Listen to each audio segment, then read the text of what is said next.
আসসালামু আলাইকুম। আজকে আমরা চলে আসলাম আসতে কো আমাদের পাহাড়ি অঞ্চলের যে রামবুটানগুলাই আমরা প্রায় সময় ভিডিওগুলাই আপলোড দেই ফেসবুকে এবং ইউটিউবে, দুই জায়গায়। আমরা প্রত্যেকটা কাজই স্বচ্ছতার সাথে করার চেষ্টা করি, যাতে কোনো ভেজাল না হয়। আমরা এরকম ধরনের বাগান থেকে আইসা ফলগুলো পারি এবং এই ফল দিয়া চারা কইরা বিক্রি করি। আমাদের এই রামবুটান হচ্ছে আজকে হলুদ কালার। আমরা লাল কালারের রামবুটানের ভিডিও আগে আপলোড দিয়েছিলাম। আজকে হলুদ কালারের, এটা হচ্ছে 12 মাসি ফল।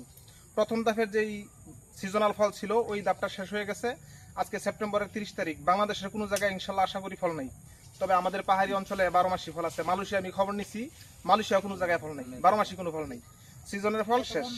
তবে এই যাত্রা যেগুলো আছে আমাদের কাছে 12 মাসি, লাল কালারও ছিল, ওইগুলো বিক্রি হয়ে গেছে 12 মাসি।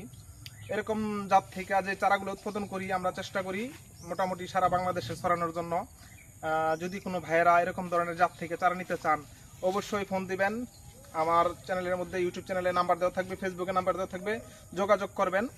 তাহলে ইনশাল্লাহ এরকম জাতের চারা নিতে পারবেন। আমরা লটকনের চারা অনেক ভিডিও ছাড়ছি, আমরা রামবুটানের ছাড়ছি, তবে এরকমভাবে রিয়েলভাবে যেই জিনিসগুলাই গাছ থেকে ফল পাইরা এবং ছোট চারা তৈরি করি এরকম ধরনের ভিডিওগুলাই কীভাবে দেয় জানি না, তবে আমার কাছে এরকম ধরনের ভিডিওগুলো পাইবেন ইনশাল্লাহ।